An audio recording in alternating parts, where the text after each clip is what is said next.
Hi, it's Pete Cohen and welcome to the My 365 podcast series, episode 128.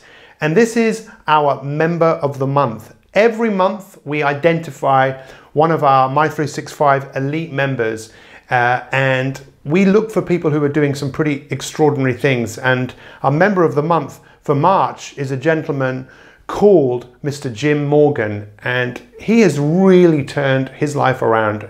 And in the podcast, you're going to see exactly what he did. What was his tipping point? What was that lowest point that he had that gave him the inspiration to move forwards in his life? So get ready for an amazing story. Episode 128, member of the month, Mr. Jim Morgan.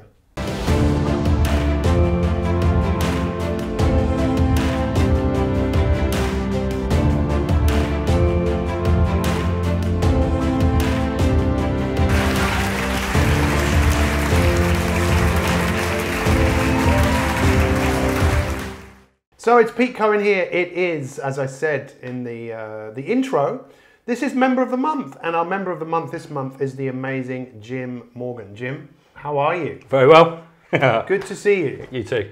Congratulations. Thank you very much. How do you feel about being the My 365 Member of the month of March? I feel very, very happy, and I feel ready for it as well, because yes, there is a part of me when you asked me before, which was a few months ago, yes, that I wasn't ready. I didn't feel that I was in the right place, and also didn't feel that I'd done enough. Yes, to be the member of the month. Just so everyone knows, I don't know, it was maybe 5-6 months ago. I contacted Jim and said, Jim, we want you to be member of the month. And he said, I don't want to be. No, it wasn't that. It was just, as you said, you didn't feel... I didn't know why. I didn't know why I had. And also I felt I had a lot more to do. Yes. And it was a kind of like, I'm not ready to accept this yet. I want to really prove myself. Yes. But I also had this feeling of, why me?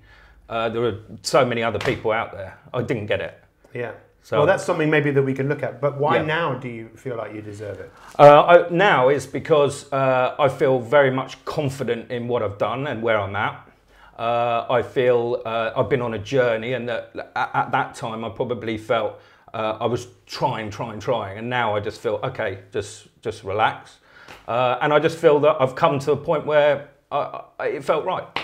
Fantastic. So tell us a little bit about what you've achieved first of all. Since you've been a My 365 Elite member? There are many things. It's very hard to put that in a short few words, but I think for me, the biggest thing that I've got is inner confidence. Just generally, even talking here now was something that when I walked in, I was just confident. And I feel so much more confident in myself. Yeah. Accepting myself for who I am. There's something that I've gone on a big journey over the last 6 months about, me as I'm calling it a hummingbird, but someone who loves to do, really curious about lots of different things, always doing lots of different things. Before that, I was kind of struggling with that. Who am I? What am I doing? And I just kind of feel a lot more relaxed in all of that. Yeah. And I think that I just get that sort of calmness more inside me, that everything's okay, that I'm okay, and that I just think that I feel happier where I'm at. Yeah, I mean, there is definitely always the challenge of putting this stuff into words, right? It is quite challenging to. It's like when you've had a great experience and someone says, "Well, what was it like?" and you talk about it, but it doesn't really do it justice because that person wasn't there, and it's beyond words. I think what you've really achieved is beyond words, because it's life, right? So is it that you found kind of your purpose in life, you found more meaning in your life? What is it that you've actually kind of found? I think the biggest thing for me was letting go of fear, and that was around not having a family, around also mental health, and just letting go of that. And to do that, I just embraced getting uncomfortable and trying to do as many things as I could that got me uncomfortable, and just started saying yes to more things. Yeah. And that led to more adventure. And I remember vividly when you were talking about what makes you come alive, what is wildly important to you. And I just spent time really thinking about that. And it is being outdoors in nature. It is being wild. myself, but also I really recognise it's without being a father and having family, I realised that I had a lot of love inside me and a lot of compassion to give. And it's how that is now coming out and what I'm doing with that I think has helped as well. That's really, really profound. But I really do think that, you know, it's letting go of what other people think of you. Yeah. I used to have this sort of, should I be, should I not, doing all the videos that we do every week. That really, you know, significantly impacts on me. You know, you're being as courageous as you can every week. And that was not only with my 365, but it was also going and meeting people, just throwing myself into things and seeing where it went. And whether it was with nature connection programs, or whether it was with mental health programs, or whether it is volunteering for these care farms, it just started to roll. And adventure as well is a big part of what I'm passionate about. And I remember when one of the first times I met you, you said, what do you want to do? And I said, to go on a big adventure. But I have been inspired by other adventurers and inspired by other communities. Yeah. And it's the communities as well that I've also got a huge amount from someone who suffered from, and still do to some degree, but I'm a lot better, but mental health. I had Crohn's, I had a lot of stuff and viral problems. But I started to say no to a lot of things and bail out of a lot of things and not step out and into it. And I think that kind of, you know, turning that on its head is what really helped me, and starting to have communities around me that are all supportive. And I think that I'm a big fan of this kind of supportive community as well. Yeah. And being outdoors, because I think for your well-being, you know, nature and being not just outdoors, but also really connected to nature has had a massive impact on me. So it's a kind of a snowball effect that, you know, and with all of that, my confidence has grown. Yeah. I'm still working on it every day.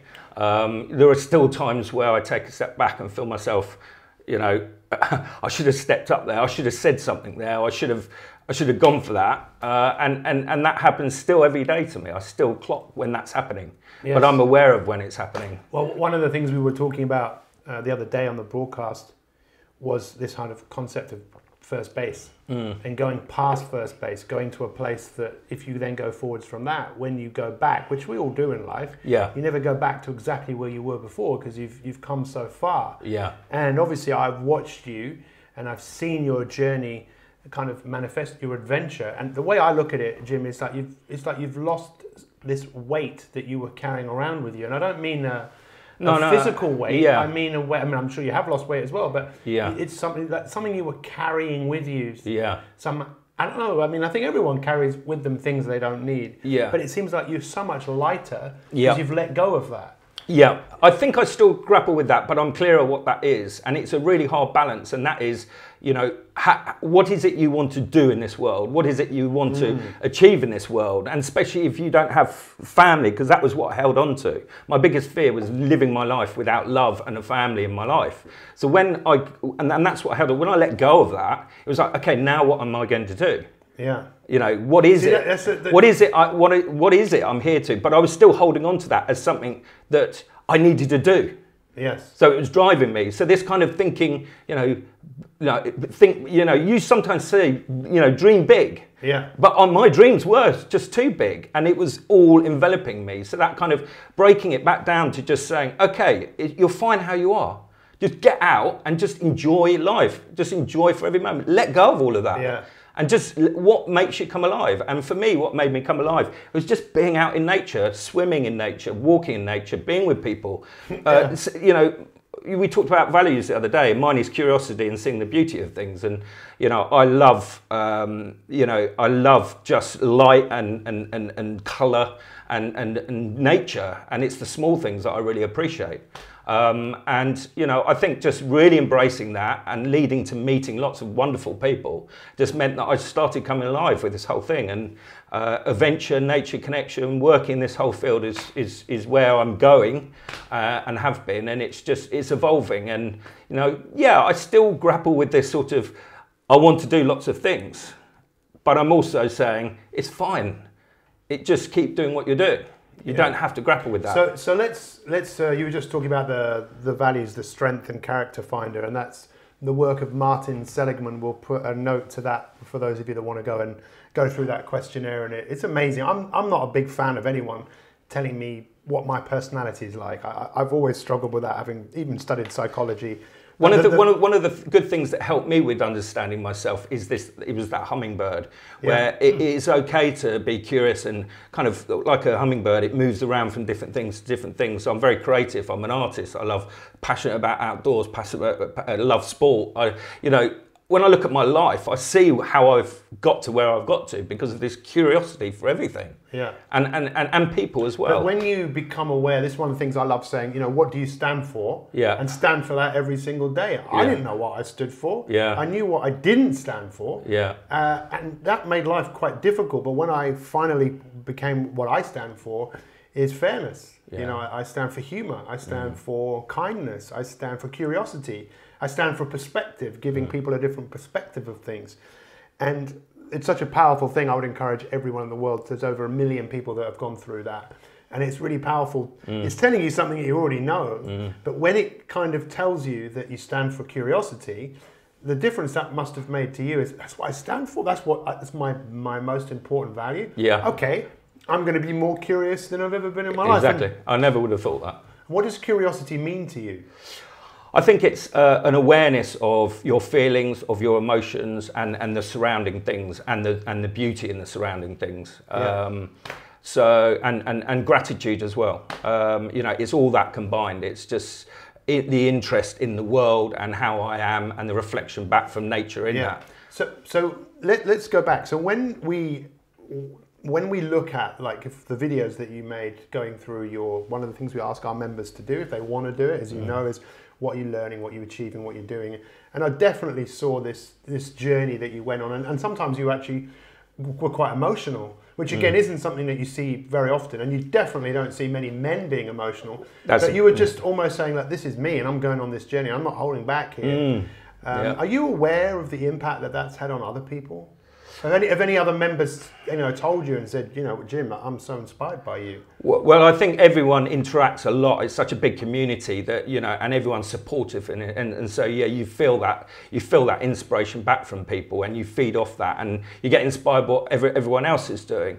You do genuinely feel that back. And when we meet up at the summits, it's really interesting. Like, you talk about me as a man, and this is one thing that I'm really interested in at the moment and getting more involved in, is what is it to be a man in this world right now, and what is it that stops men from being totally comfortable with who they are.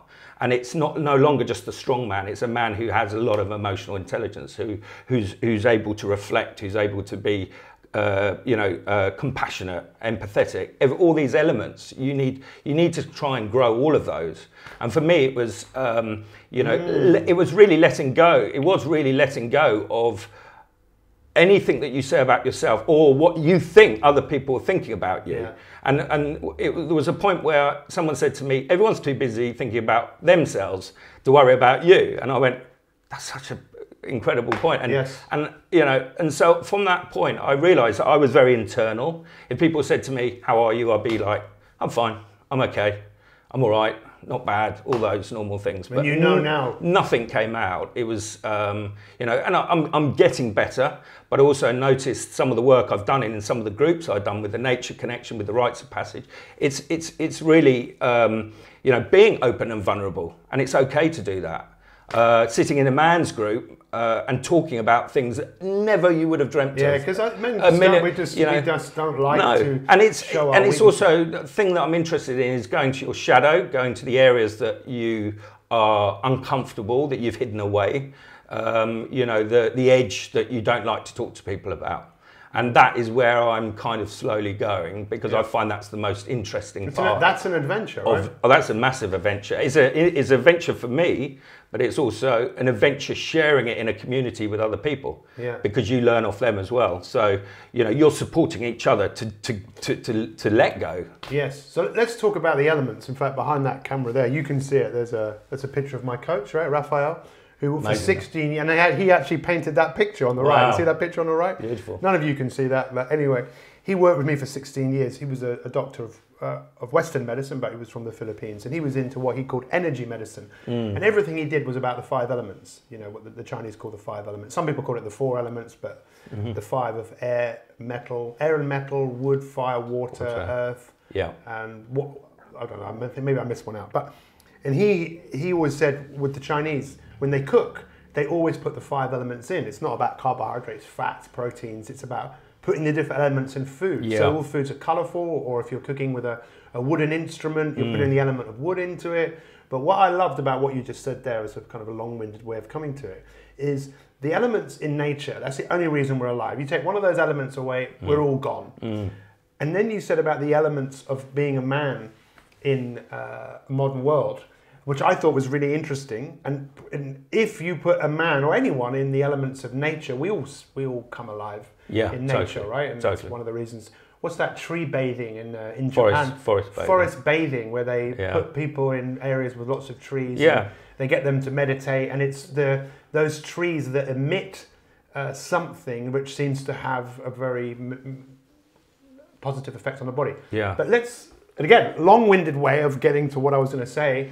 The elements. What do you think really are the key elements, especially for everyone? But let's talk about men, that they need to address in order for them. And you've touched on a couple of them already, I think. In order for men to be happy and to thrive.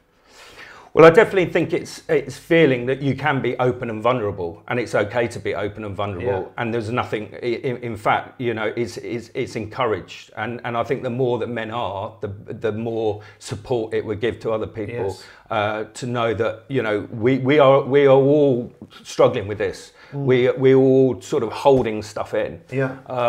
And so I think that's a big part of it. A community, feeling you're supported. To do that, and there's no shame or regret or anything. Whatever emotion and feeling comes up, rather than hiding it away, you actually you sit with it, and you sit with whatever that feeling is. So that's definitely one of the key elements for you. Is there any other elements? Many. I think being aware of who you are more, being more reflective, and you can get a lot of that from being in nature, learning from nature, back from nature.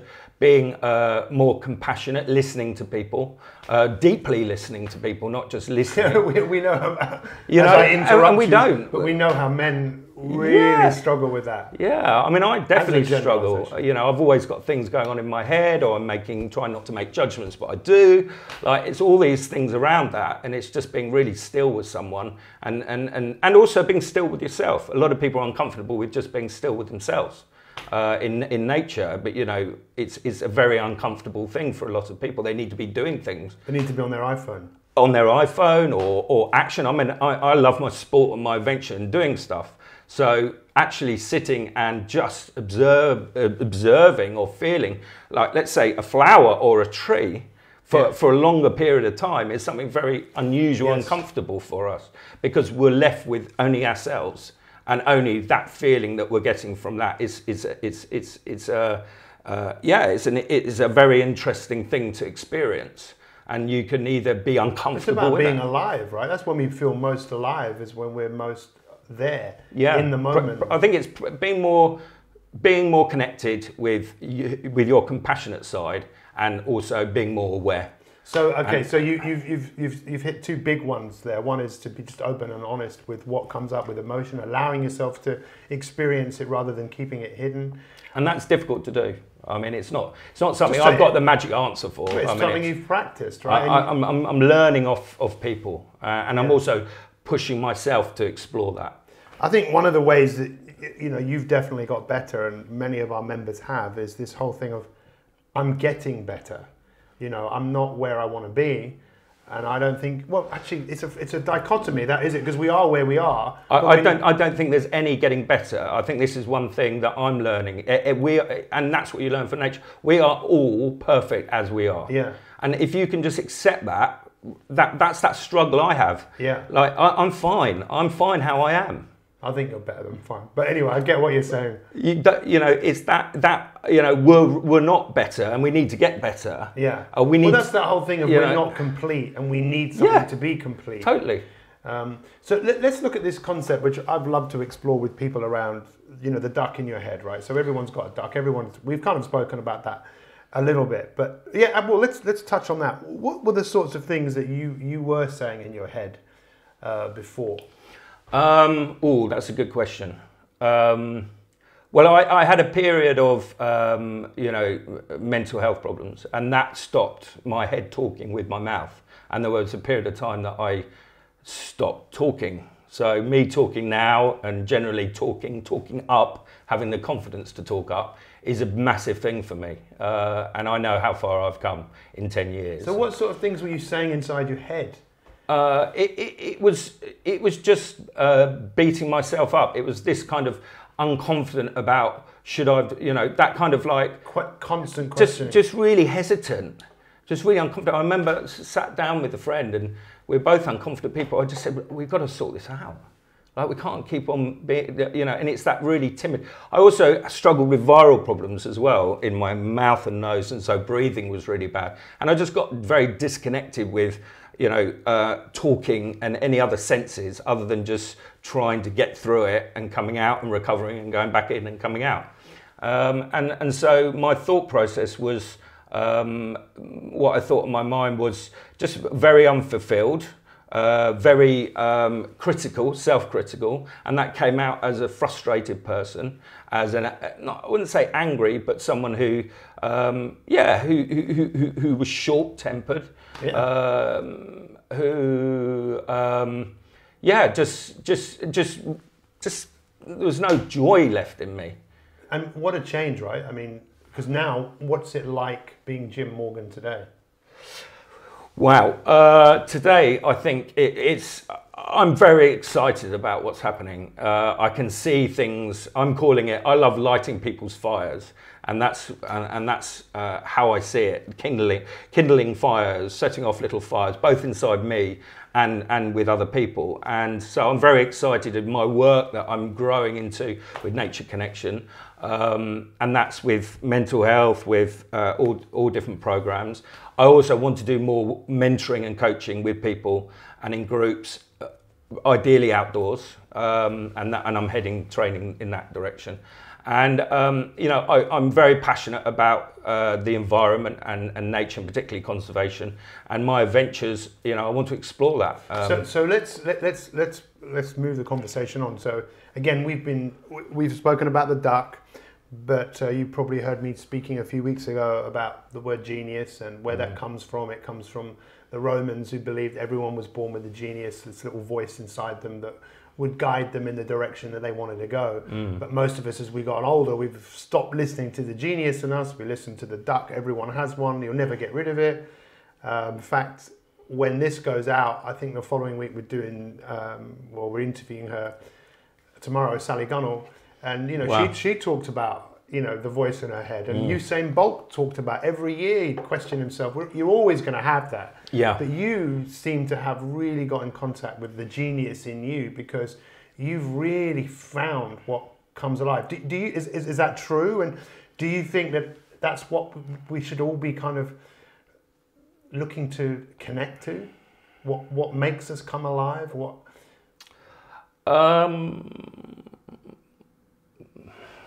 That's a good question.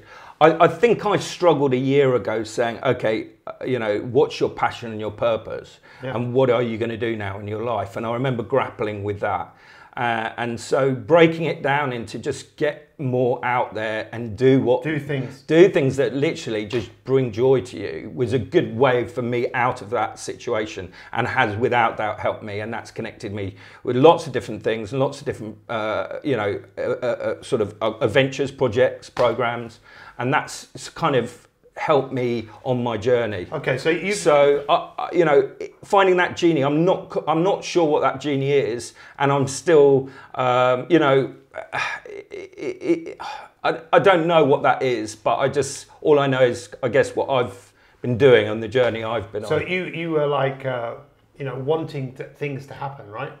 Let's tell me this story. There's a drive, and there's still a drive inside me, you know, and to do things, to make a difference, to, you know, have an impact. And I know before we started here, you said, "What are you doing?"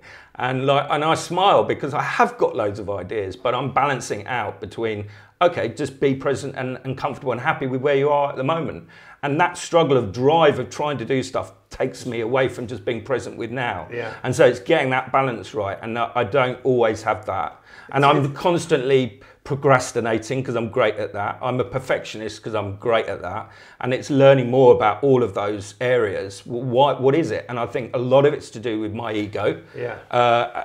Which I never thought in a million years, because I never thought of myself as a egotistical person. Yeah, but I now see, and I'm learning a lot about taking that more into like the nature and the eco side of things, and just giving. I'm a giving person. I get a lot of joy, and have done with these programs that I've been working on over the last year. It's just being with people and helping and supporting and mentoring or just being there. Yeah, I learn a lot from Hannah, because that's my wife. She's behind the scenes, yeah. and yet she's incredible woman, bringing this all alive. And I learned a lot from that, saying it's not necessarily about what I want to do.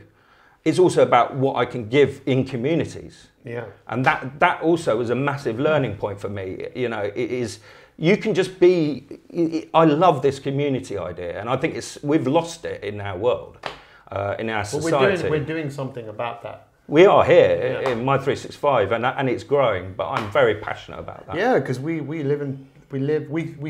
thrive in groups. Human beings don't do very well on their own. No. And I spent a long while on my own. And there's another element, right? I was interrupting you like a typical man. Another element that men need to do, which is to realise to ask for help. Men don't even like asking for directions. Yeah, totally. So let's look at My 365, because it sounds like also you love growing, you love connecting, to going to work on yourself. And right now I'm going to work on myself. So I'd love to know about some of the rituals that you have. But I also love to know what has been a part of My 365 and the daily coaching and some of the masterclasses. What has that actually done for you? What does that give you? It gives me, you talked about the elements earlier on, about air and water, and I'm a very air person. I've got lots of things going on up in the air in my head, and that's the bird, the hummingbird going on. But it's a groundedness, it's a centered thing. It helps you center every day. Yeah. And it helps you at the end of the week reflect back on the week. Yeah. It helps me with the videos, which I love doing. I do as often as I can, is just being okay with being open and honest about where you're at, and just being confident, just saying, you know what, it's fine to just do a video, and it doesn't matter. It just doesn't matter. Yeah. Whereas when I first started, it really mattered. I was petrified. I was shitting myself that like how I came across. And don't get me wrong, I'm not a total natural, and I still have that thought going on, but I know it's a lot quieter now. And it's just like, okay, that's fine. I see that side of me thinking, worried about what other people think. And it's okay. I'm going to let that go. You're just aware of it now, right? Getting more aware of it. Well, it's the whole balance. We're never balanced. Yeah. It's always balancing. Yeah. And I was just thinking, about you, because I know that you're an adventurer, and we'll talk about that in a moment.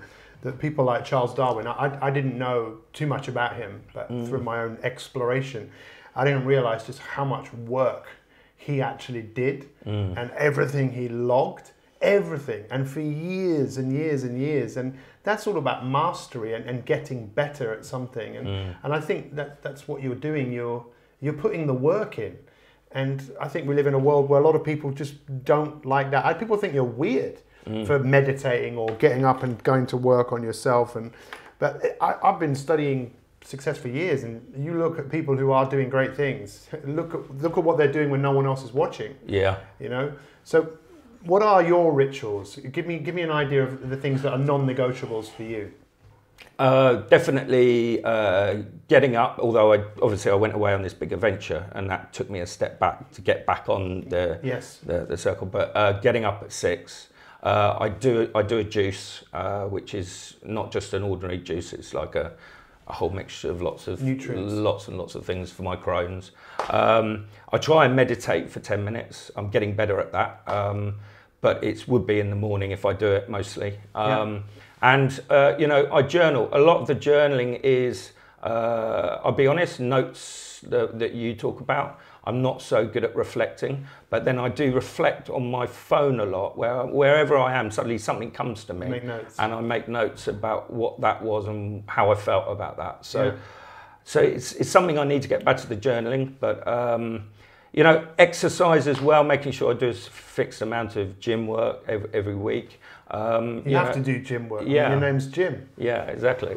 And yoga, like, you know, if I can once a week. And, you know, just being out, for me, it's being out in nature. And it's, I'm very lucky I live near, not far from you, Ardingly Reservoir, literally. And it's a beautiful place. And I've got amazing wildlife around me, like badgers and wild rabbits and green woodpeckers and everything like that. So I'm very, very grateful for that. And just stepping out into that every morning is very, very nourishing for me. And so I spend 5-10 minutes doing that. And likewise, when I come back, looking at the stars, looking at the trees, I really, really, really appreciate it.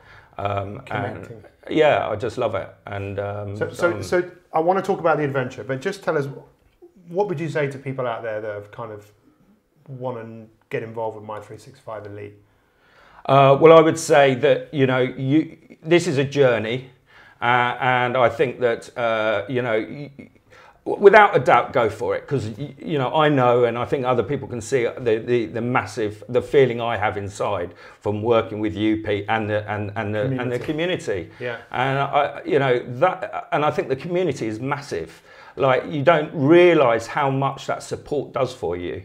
To just and they're just, you know, just learning off other people as well. Yeah. You know, that whole side of it is just, you know, it's invaluable. It really is. And you know, I would say just give it. I mean, we all say, but give it a go. And it's something that I never used to do. I used to be very skeptical, and that was me stepping out of things, thinking I'm going to do it, and then going, oh, no, I'm not going to do it. And it you know, and I've learned over the last years, just say, you know what, let's just try it. Just say yes. Yeah. Just go for it. What's the worst that can happen? And I always used to think, no, talk myself out of things. Brilliant at talking myself out of things. And this is my journey I've been on this year, is just saying... And last year. Saying yes, going for things. And I remember before I joined up to My365, I had all these thoughts going on in my head. But you'd also kind of dabbled into personal development, right? And it now seems like you've really committed to no, this is what I'm doing, this is a part of me, and yeah, you know, nothing's going to stop me from developing the myself. Personal development I did before was quite short, sharp, like weekends and programs, and I realized that it was something that I needed more every day in my life, but I hadn't quite, well, I'm not sure whether I was looking for it, but I knew that something needed to be more consistent, and that's when I met you and met My365, and I thought, wow, this is every day. Well, you've become a great role model to so many other people, and I'm extremely grateful. But I want to finish up on a couple of things. So the first thing is, you wanted to do adventures, and you put that idea out there. Actually, as I'd mentioned to you before we went live, about doing podcasts like this and bringing people in and taking the production to another level. I've been drawing this every day. Every day I draw two little people like this with a microphone every day, and I draw it on a little mountain and going up, and this is one of the things, and it's just putting it in my head. Now I know you put in your head about adventures and you start doing a few things, but then tell us what then happened. Well, I think you know, me as a boy and in my 20s, I was very adventurous. I loved adventure. I followed lots of adventurers and I was inspired by them. And before this, I was talking to you when I lived in Papua New Guinea for 2 months, as you do. When I was 18, I was fearless. I just loved, I was living in the moment. I didn't hesitate. I just went for things. And then as I got, you know, in my 30s and set up the business and blah, blah, blah, I became a lot more hesitant and ill health and cautious. Yeah. And I just stopped being that person that's not, I wouldn't call it free-spirited, but I just courageous. Yeah. You know, and it's that courage that I think I lost. And so, you know, when you said, what do you want to do? It was an adventure for me. It was getting out and having met these other people. I realized that was what was making me come alive. Listening to these other stories of these adventurers going off on their, you know, bikes or their canoes or their kayaks or walking the Munros of Scotland. It was just, you know, it really inspired me. And it was that what inspired me, that I thought, well, if that inspires me, I have to inspire myself. And at the beginning of last year, one of the things I said was, you know, I have to do a big adventure this year. This is what it is for me, to get really uncomfortable. And I thought, what could I do that makes me really uncomfortable? I didn't want to go to the end of the year and just do the same as what I did last year. And it was like, right, where can I go that's gonna scare me, and how do I need to travel that I'm gonna enjoy, but equally is pushing me to the edge of something that I didn't want to go with a group of people, although I love being with people. I felt like that this was a courageous thing. I needed to do it myself. So what was it? So what happened? You won, right? I won, yeah. So I cycled from, it's down the Carretera Austral, which it starts in Chile. Well, it's all the way down Chile, actually. It starts at Puerto Montt, and it runs all the way down for about 1,200 kilometers, all the way through the wilderness of Chile and some parts of Argentina. And I cycled. I bought a bike at the beginning of my journey with my 365, and I've been going out for quite a few weekends for little trails, cycle trails around Sussex and Surrey, and that was part of my journey. Every little cycle ride I went on, a little adventure around Sussex and Surrey, was my way of gaining more confidence. It was like, wow, I can just step out for a day and look what's happened. It's an incredible adventure. And I was that gave me courage. That gave me more confidence. And I slowly built it up and built it up. But when I actually got on the plane with my bike and arrived there... how did you end... Let's just talk... Tell me how you ended up doing that. You won it, right? No. That was something else? Yeah, that was something else. This was a passion for what they were doing down in the national parks with a guy called Doug Tompkins, who does a huge amount of conservation in the national parks, and that really inspired me.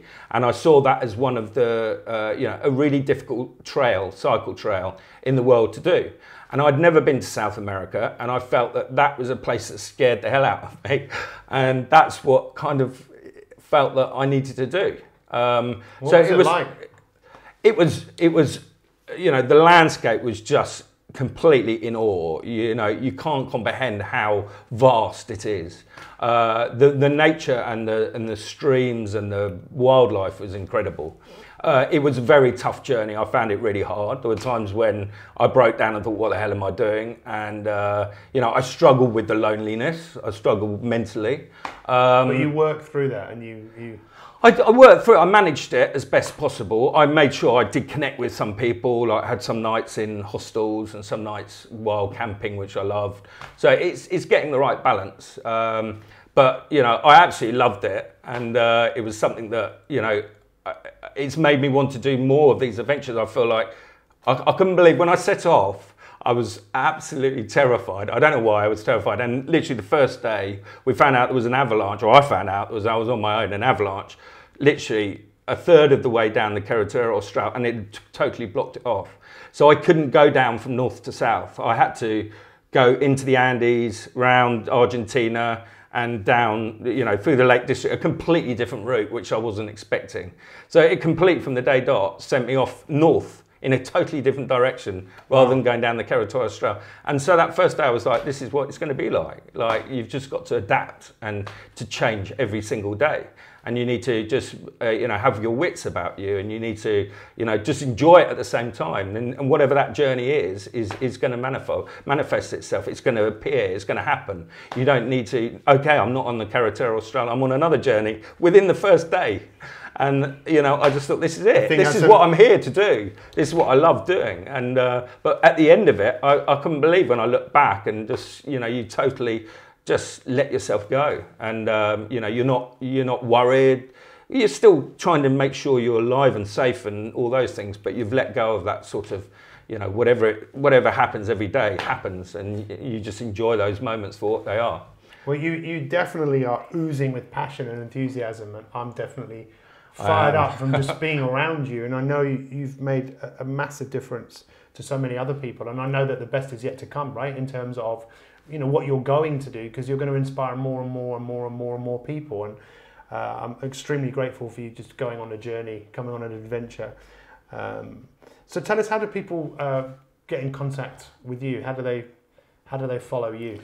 Well, people follow me either on Facebook, Jim Morgan, or with a website that I set up for my... on here, right? Yeah, it's called trailsofadventure.co.uk.